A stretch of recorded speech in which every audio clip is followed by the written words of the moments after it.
मुल्ला नसरुद्दीन ने एक बार कसम खा ली कि अब शराब नहीं पीना।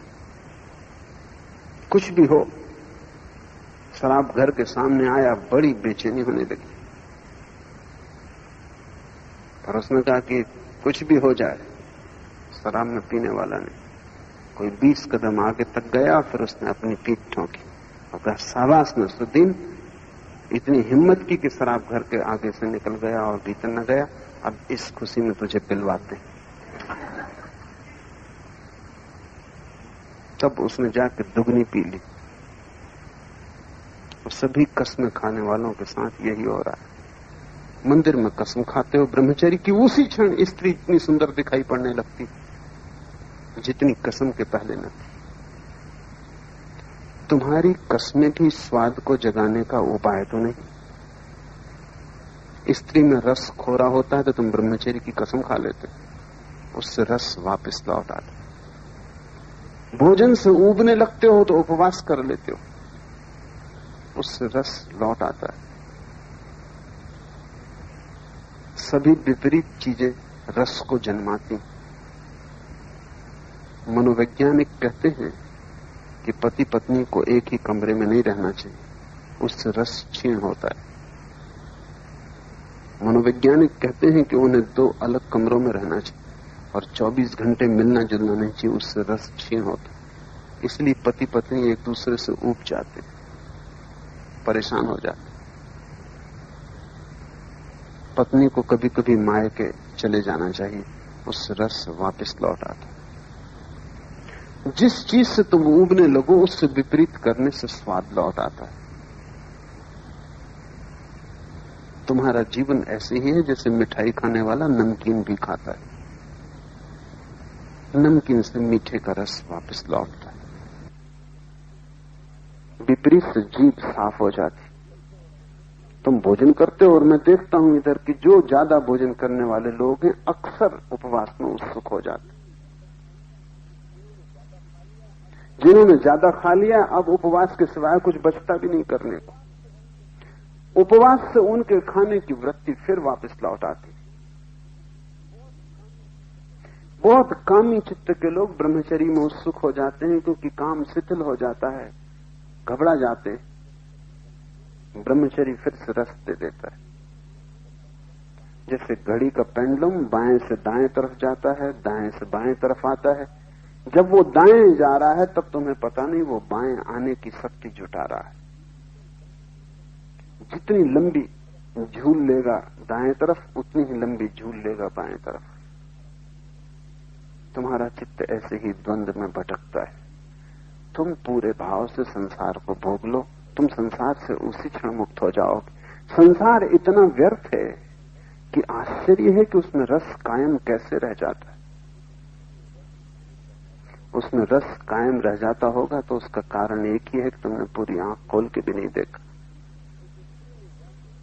एक स्त्री ने जाकर एक दिन पुलिस स्टेशन में रिपोर्ट लिखवाई कि मेरे साथ बहुत अभद्र व्यवहार हुआ है। एक आदमी ने मुझे रास्ते पे पकड़ लिया और मेरा चुंबन लिया। बड़ी दोपहरी, बाजार खुला, दुकानों पे लोग काम कर रहे, सड़कें चलती फिरती।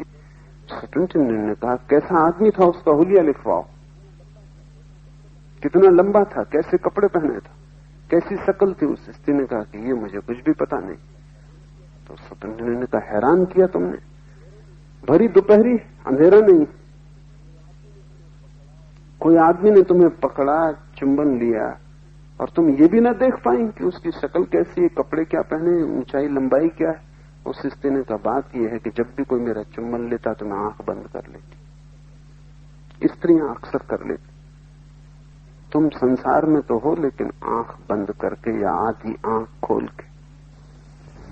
तुम संसार का हुलिया नहीं पहचान पाते, राग रंग नहीं समझ पाते। तुम हो तो संसार में लेकिन पूरे पूरे नहीं। और तुम सोचते हो कि ये तुम्हारी धार्मिकता है क्योंकि तुम पूरे पूरे नहीं। और जिस दिन तुम पूरे पूरे हो जाओगे उस दिन तुम हंसोगे कि कैसी मूढ़ता है। संसार पाप नहीं है, अज्ञान है। इस बात को बहुत ठीक से समझ लो। मैं संसार को पाप नहीं कहता क्योंकि जिन जिन ने उसे पाप किया उन सब ने तुम्हारा रस बढ़ाया है। संसार पाप नहीं है, मूढ़ता है। इसलिए संसार को छोड़ना नहीं है, संसार को जानना है।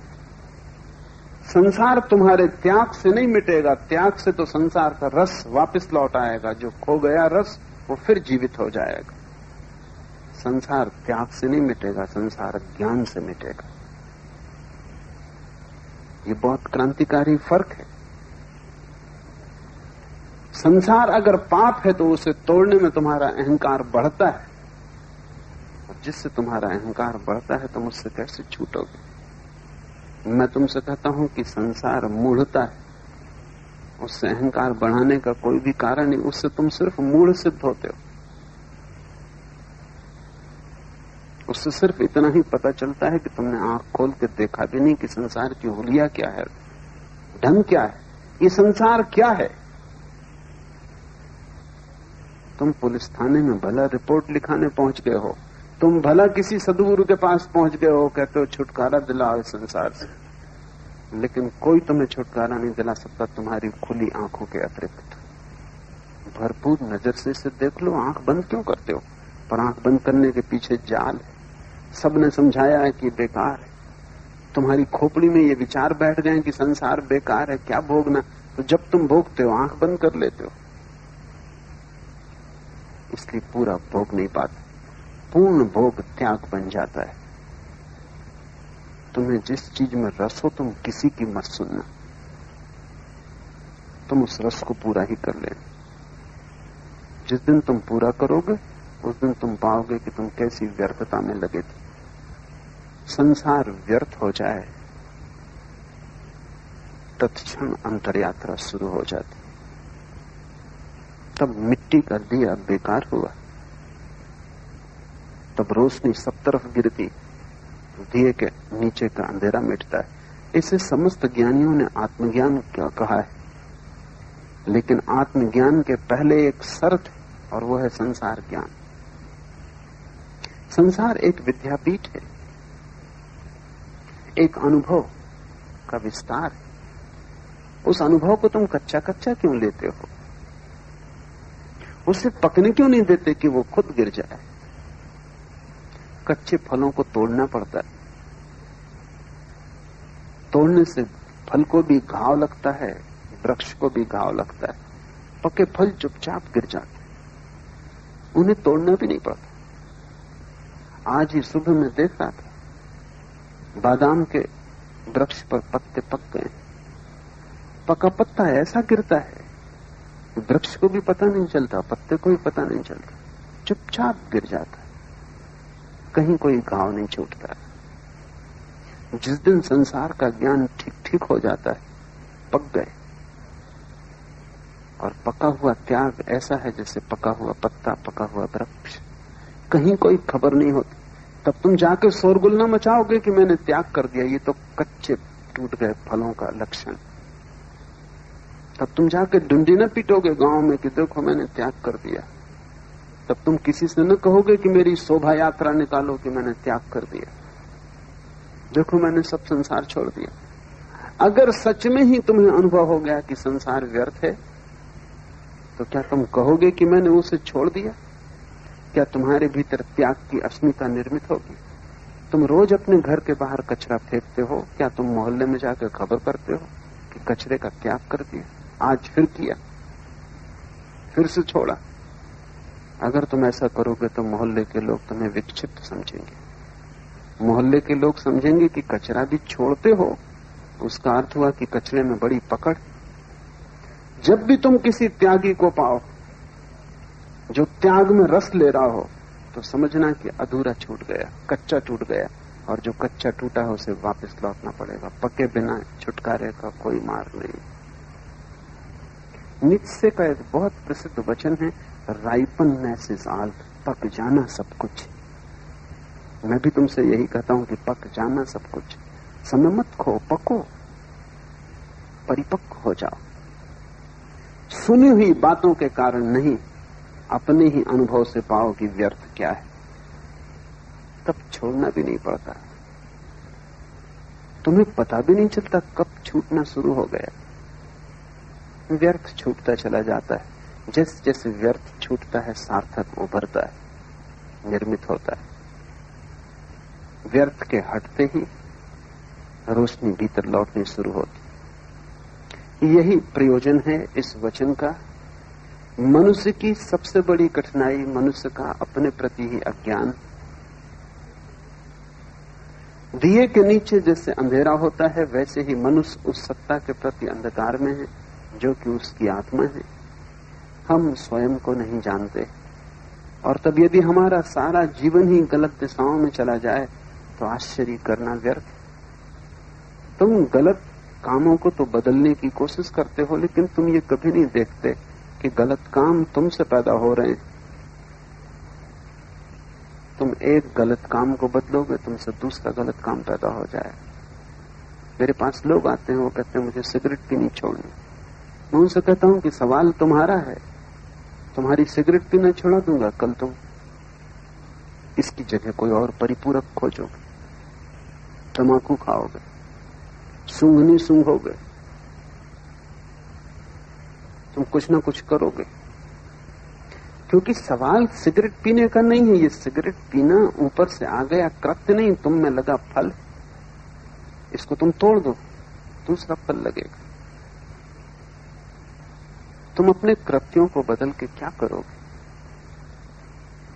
तुम अपने आत्मा को जानने की कोशिश करो। जिस दिन तुम अपने को जानोगे, तुम्हारे कृत्य बदलने शुरू हो जाएंगे। लेकिन अक्सर लोग कृत्य को बदलने में लगते हैं क्योंकि वो आसान, उसमें कोई अड़चन नहीं।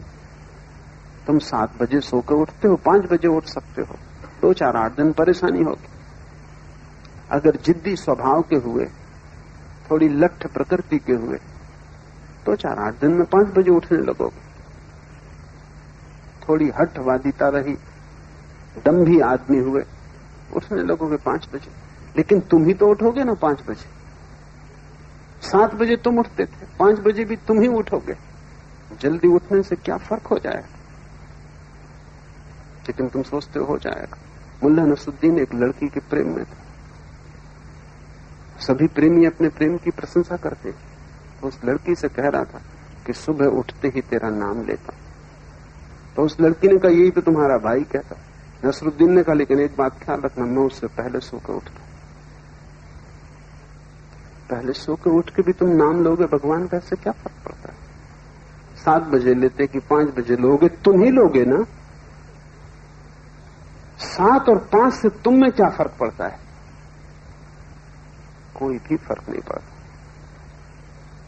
लेकिन ये आसान, कृत्य को बदलना आसान, क्योंकि कृत्य ऊपरी बात है, कपड़े बदलने जैसा है। ये पहना दूसरा पहन लिया। स्वयं को बदलना असली सवाल है। लेकिन स्वयं को बदलने की पहली शर्त है कि दिए के तले का अंधेरा मिटे। वहां अंधेरा है जहां तुम हो, वहां तुम जाओगे तो सदा अंधेरा पाओगे। समस्त शास्त्र कहते हैं कि भीतर प्रवेश करके बड़े प्रकाश का अनुभव होता है, लेकिन तुम आंख बंद करो सिर्फ अंधेरा दिखाई पड़ेगा। ये कोई शाब्दिक बात नहीं है जो मैं कह रहा हूं कि दिया तले अंधेरा है। समस्त वेद, उपनिषद, कुरान, बाइबल, धम्मपद, सभी का एक बारे में सहमति है कि भीतर अनंत प्रकाश है। लेकिन तुम जाओ, आंख बंद करो, जैसी आंख बंद करते हो अंधकार। क्या मामला है? क्या ये सारे लोग भ्रांति में थे? तुम जब भी आंख बंद करते हो अंधेरा, और ये सब चिल्लाए चले जाते हैं। अलग अलग देशों में पैदा हुए लोग, अलग अलग समयों में, एक दूसरे से कोई संबंध भी नहीं, एक दूसरे से सीखने का उपाय भी नहीं, लेकिन समस्त शास्त्र कहते हैं कि भीतर परम प्रकाश। थोड़ा सोचना कि क्या होगा कारण। परम प्रकाश भीतर है, लेकिन अभी तुम जहां खड़े हो वहां अंधेरा पड़ रहा है। अभी तुम्हारी सारी रोशनी बाहर जा रही, भीतर कुछ भी नहीं बचती। अभी तुम ऐसे हो कि सारी गंगा सागर की तरफ बही जा रही, गंगोत्री में कुछ नहीं बचता। गंगोत्री खाली हो जाती, पानी भाग रहा है बाहर की तरफ, बाहर की तरफ, दूर जा रहा है अपने से। भीतर सब रिक्त होता जा रहा है और ऐसा अगर होता रहे तो कितना ही प्रकाश तुम्हारे भीतर हो, अंधकार हो जाएगा। वैज्ञानिक कहते हैं कि हमारा जो सूरज ये 4000 साल में बुझ जाएगा, क्योंकि रोशनी बाहर जा रही।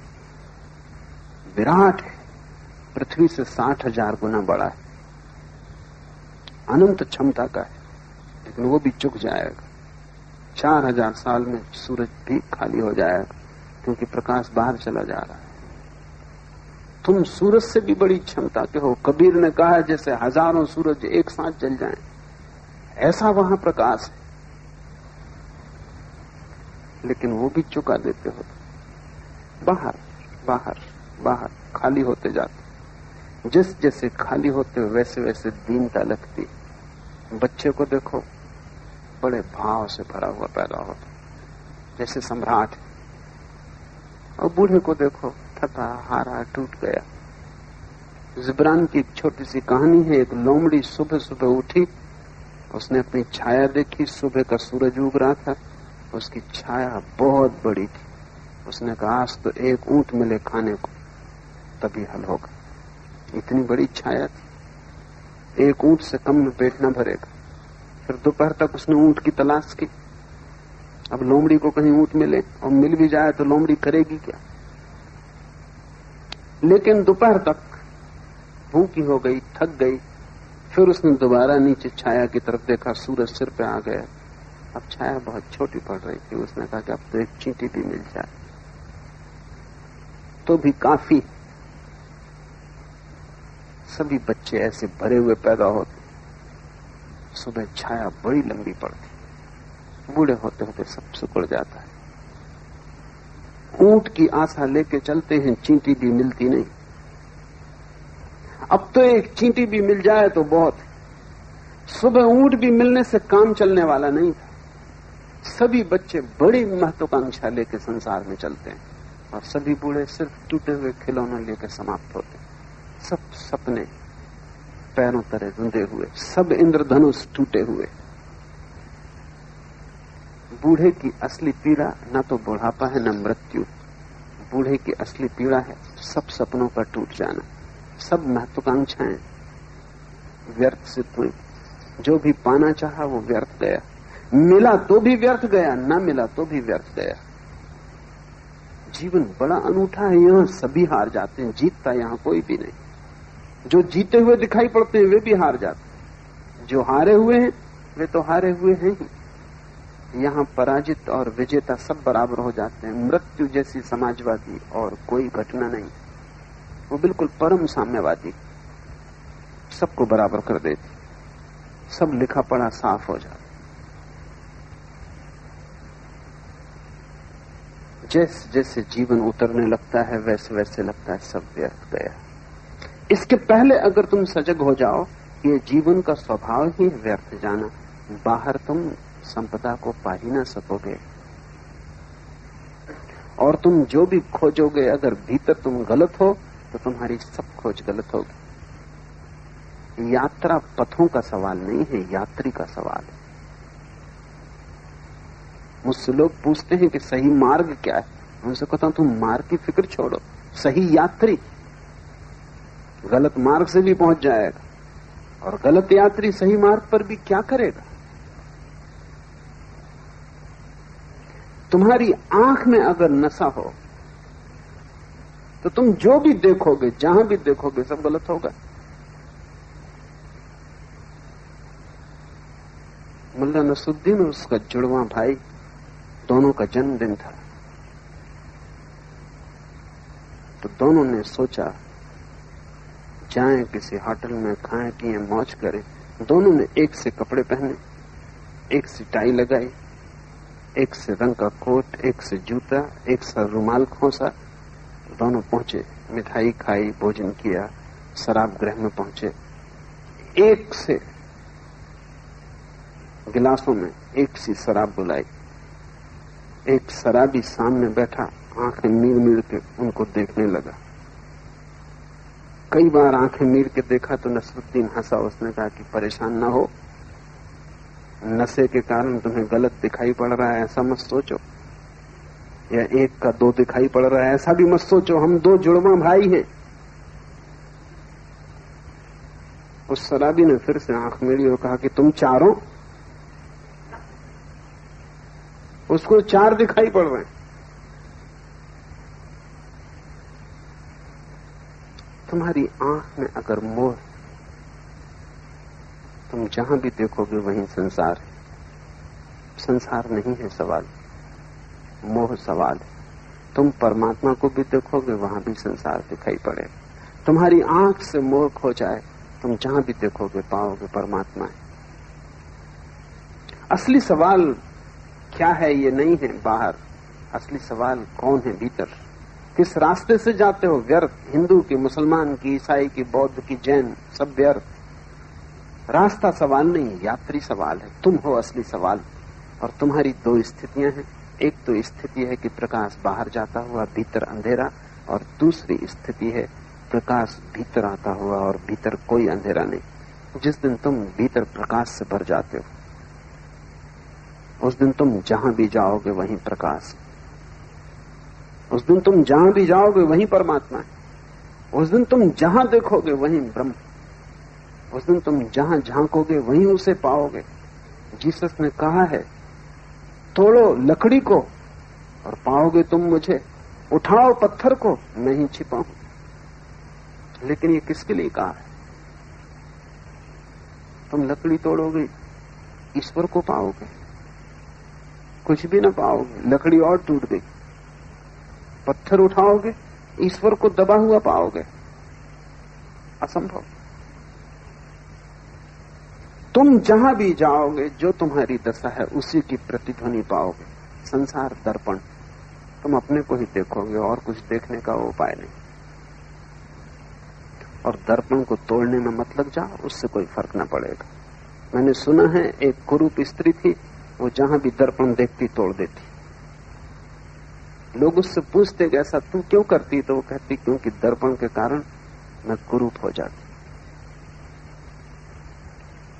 दर्पण किसी को कुरूप नहीं करते।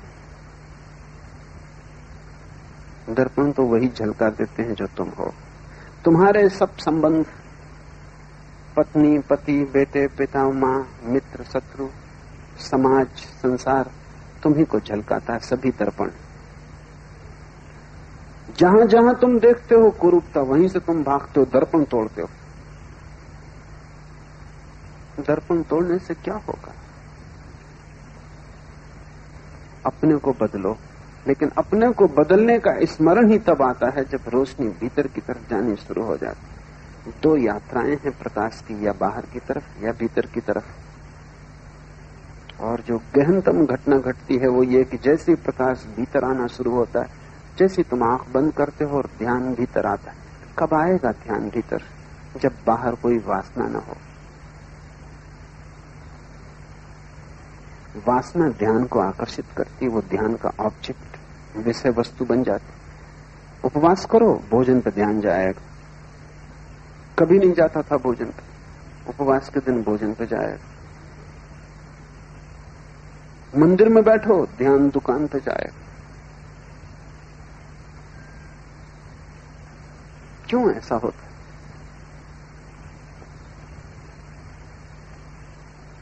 जिस चीज का भी मन में वासना है, चाह है, जब तुम उसे छोड़ते हो तो वो सारी प्रगाढ़ता से ध्यान को आकर्षित करती। आंख बंद करते हो, भीतर ध्यान क्यों नहीं जाता? क्योंकि अभी बाहर चाहे कायम, निर्वासना हुए ध्यान न होगा। क्या करो? साधु संत समझाते हैं वासना छोड़ो। काश इतना आसान होता। ये ऐसे ही जैसे किसी को बुखार चढ़ा है, तुम बड़े ज्ञानी, उसको कहो बुखार छोड़ो, औषधि बताओ कुछ। ये तो वो भी चाहता है कि बुखार छोड़ दे, लेकिन छोड़े कैसे? तुम कितनी कहो कि तुम ही बुखार को पकड़े हुए, बुखार तुम्हें नहीं पकड़े हुए, फिर भी वो कहेगा कि मैं क्या करूं, कैसे छोड़ूं? बुखार है, औषधि चाहिए। क्या है औषधि? इस संसार से चाहे टूट जाए, एक ही औषधि मैं अनुभव कर पाता हूं, और वो ये है कि तुम बहुत सजगता से संसार को भोगो। बेहोशी में भोगोगे, ये संसार कभी भी तुमसे छूटेगा ना। तुम सजगता से भोगो। जहां जहां संसार कहे यहाँ रस है, वहां वहां जाओ, वहां वहां पूरा ध्यान लगा दो। भूल जाओ परमात्मा को, भूल जाओ आत्मा को, भूल जाओ सद्गुरुओं को, शास्त्रों को, पूरा ध्यान वहां लगा दो और पूरे ध्यान से भोग लो। जिस चीज को तुम पूरे ध्यान से भोग लोगे वही व्यर्थ हो जाएगी। सार्थकता वहां है नहीं। संसार को व्यर्थ करो, संसार को चुका दो, तुम अचाह से भर जाओगे। और जब अचाह होगी तब भीतर ध्यान ले जाने में क्या अड़चन? अड़चन खत्म हो गई, बाधा कोई ना रही। तब बिना विधि के भी ध्यान भीतर जाता है। विधियों की तो जरूरत इसीलिए है क्योंकि तुम बिल्कुल अस्त व्यस्त हो। तब तुम आंख बंद करो, ध्यान भीतर जाता है। आंख खोलो, ध्यान बाहर जाता है। हाथ से किसी को छुओ, स्पर्श दूसरे को मिलता है। मत छुओ, फिर बैठ जाओ, खुद का स्पर्श शुरू हो जाता है। इतना ही सहज है, लेकिन चाह टूट जाए। और चाह के टूटने का ढंग है, औषधि है कि चाह को ध्यानपूर्वक संभोग करो। ध्यानपूर्वक स्त्री से छुटकारा हो जाएगा, पुरुष से छुटकारा हो जाएगा। भोजन करो ध्यानपूर्वक, स्वाद से मुक्ति हो जाएगी। सौंदर्य को देखो ध्यानपूर्वक, सौंदर्य समाप्त हो जाएगा। सुख को देखो गौर से, सुख खो जाएगा। दुख को देखो गौर से, दुख हो जाएगा। जैसे जैसे बाहर की चीजें व्यर्थ होंगी, वैसे वैसे दिए के नीचे जो अंधेरा है वो मिटेगा, रोशनी आएगी। और जिस दिन दिए के नीचे का अंधेरा मिट जाता है, उस दिन आत्मज्ञान। बुद्ध ने मरते समय जो अंतिम शब्द कहे हैं वो है अपदीपो भव। आनंद ने पूछा, आप हम क्या करेंगे? तुम हमारे दिए थे, तुम्हारी रोशनी से हम चलते थे। तुम प्रकाश थे तो अंधेरा न था। अब रात अंधेरी हो जाएगी, अब हम भटकेंगे। हम तुम्हारे प्रकाश में भी न पहुंच पाए, हम तुम्हारे बिना कैसे पहुंचेंगे?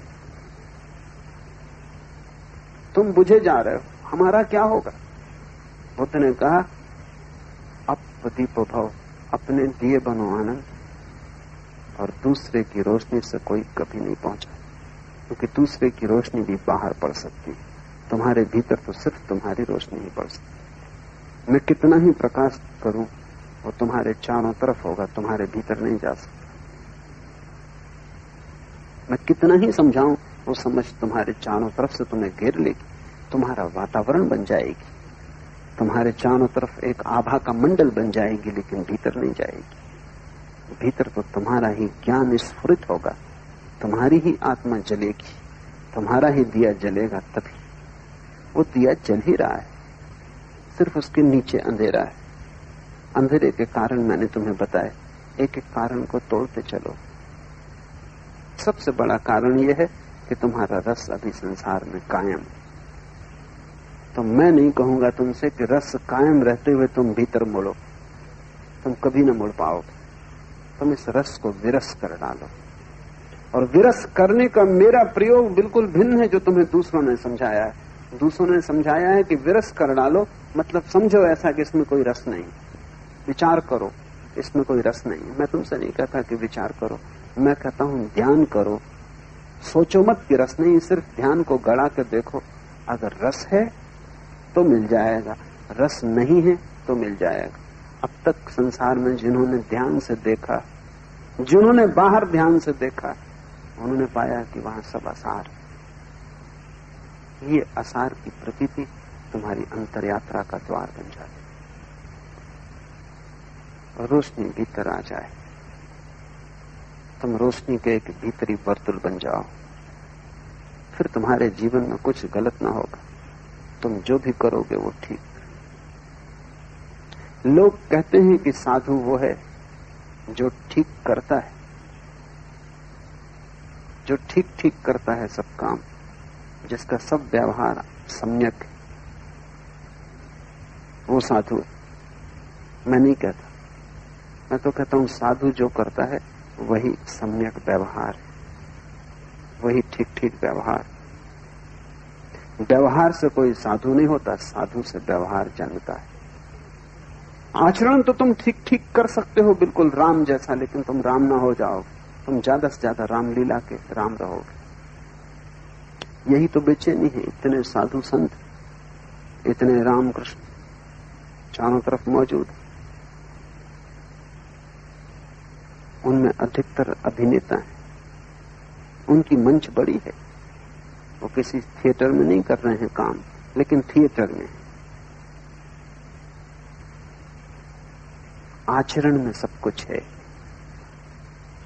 भीतर वो भी परेशान है, साध लिया है सब, जैसे तोते ने कंठस्थ कर लिया हो। एक आदमी एक तोते को बेचने गया, एक सर्कस में पहुंचा और उसने सर्कस के मैनेजर को कहा कि सिर्फ 20 रुपए दे दें, और ये तोता असाधारण इस तरह बोलता है कि कभी कोई तोता नहीं बोला। तो उस मैनेजर ने कहा कि अगर सच में ही ये बात है तो 20 रुपए में तुम इसे क्यों बेच रहे हो? हटाओ इस तोते को यहां से, 20 रुपए में कोई ऐसे अद्भुत तोते को बेचने आएगा? तोता एकदम उछला अपने पिंजड़े में और उसने कहा वहां से जल्दी मत करें, मैं सच में ही ऐसा तोता हूं और इस आदमी से बुरा आदमी खोजना मुश्किल है जो मेरा मालिक है। इसने मेरे कारण लाखों रुपए कमाए। हिटलर, मुसोलिनी, चर्चिल, रूजवेल्ट सभी ने मुझे प्रशंसा के पत्र दिए, जगह जगह मुझे स्वर्ण पदक मिले, इसने सब बेच खाए। ये मुझे ठीक से खाना भी नहीं देता, पानी भी नहीं पिलाता। आप थोड़ी दया करें और मुझे खरीद लें। चौंक गया वो मैनेजर तो सर्कस का, ऐसी भाषा जैसे ठीक काशी से शिक्षित पंडित हो, शुद्ध और इतनी संगत। उसने उस आदमी को कहा कि तू पागल है, ये तोता लाखों का है और इसको तू 20 रुपए में बेच रहा है, क्या कारण तेरा बेचने?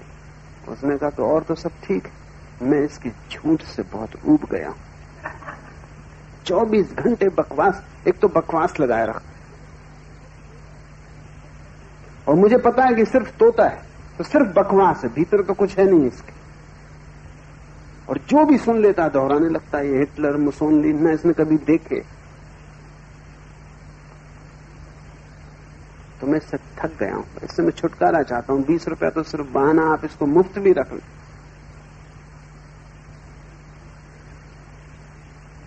तुमने कभी अपने मन की तरफ ख्याल किया कि मन क्या है इस तोते से ज्यादा है?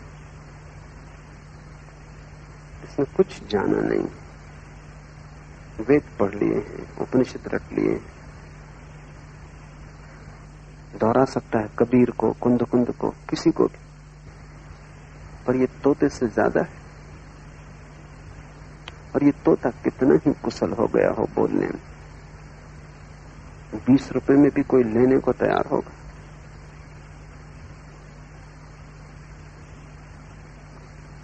लेकिन आश्चर्य कि तुम इससे अभी तक उबे नहीं, और इसकी झूठों से भी तुम उबे नहीं।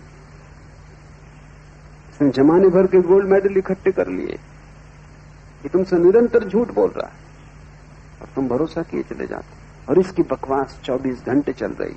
वो तोता तो कभी सोता भी रहा होगा, ये सोता भी नहीं, ये रात भर सपने चलाता है, दिन भर विचार चलाता है और कुछ भी सार नहीं। तुम्हारा मन भी एक झूठ है जो तुमने उधार ले लिया, तुम्हारा आचरण भी एक झूठ है जो तुमने उधार ले लिया। तुम्हारे पास न तो कोई अंतरात्मा है, न कोई अंतःकरण। आचरण तुमने दूसरों से सीख लिया है। जैन घर में पैदा हुए तो रात खाना नहीं खाते, हिंदू घर में पैदा हुए तो मस्जिद से खाते हो, मुसलमान घर में पैदा हुए तो मांसाहार में कोई अड़चन नहीं। तुम सीखते हो दूसरों से, तुम्हारे चारों तरफ जो बताया जाता है वही तुम पकड़ लेते हो।